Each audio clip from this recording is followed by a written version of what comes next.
Salo falava ave yelo ngile ufaka uva ai mole ko isi fe au moka ko umalava ngile kupulanga kengi fa pe foi kama au fit feeling fa ile ngi vai kau ye fit feeling mari poko awa wonga ole di lava ma wai lo sa loko Leo Boys Production. Olau fili nga etele angai.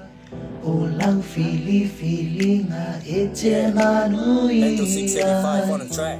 Fili Featuring my uso Mr. mahali Viva. poto. Yeah. Awa e poto ole toitai ai otai ni ese ai. Fuma uma fau ile sua maria ole ku ngangau i fili nga mai ke fai ava ai se ola nge ke mai mau maringi loi maka e ka ngaka ku le ola ele ore nga wo ke soi fu ma le ola e fango e mafu mai lava ile ponsa lau fili nga uso awala e ke papape e kai mi opisa makawa fa pe fo ila fa la pelape awa e pokola ba ole kau kai te kele o kai mi esasi ai pe ole pu vai la sole amasa ai le mafai la ba nga ko mo mai falong ma de pese tama fa pe fo kenge se mai mau ole kai mi lusi ole ola ngai ko ngore ko ese e sala mo ma se fa ko ese alo ile fili mai so ese ela makia i fo ile ola ke lo le loko e mau ese mare kai me so wai fo ole basa pe lu ki ai fo i puapa o ke fa so ile loko alo fai pe ole kinga ila matama fa ku anga mo kinga makama ile fili ngolo pa anga se mai mau ole kai mi de o ai fai mo kolonga i logo langa ai mo ku pe la makua ole mangu ile so fa lua o lo ka pua i makalo sanga awas mangu yo ka o langa ka ka longo mo fa kua la ba yang afia kama makua awe ke kaulo fa mai ole ku ele se e ma fa mo bua i fili nga mga i fai ya fa kaya kwa ile ku ai yo mai la lo la kiki mare kau singa ngai yo ma tua amai ore upui lo wo langai ko ki ma kama fau ku lo fili ngola kau singa malo lumanga yo ke fa mua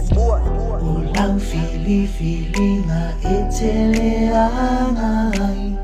Olau fili nga etele manui ai. Fili mahali poto.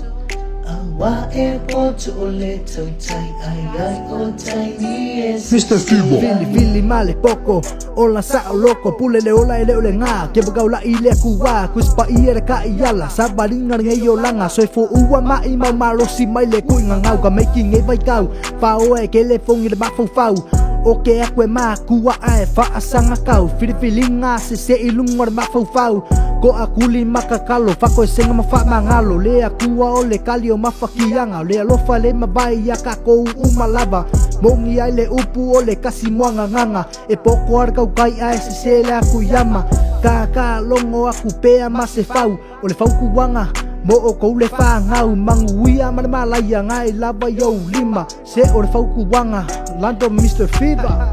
Olau fili nga etele angai. Olau fili nga etele manui ai.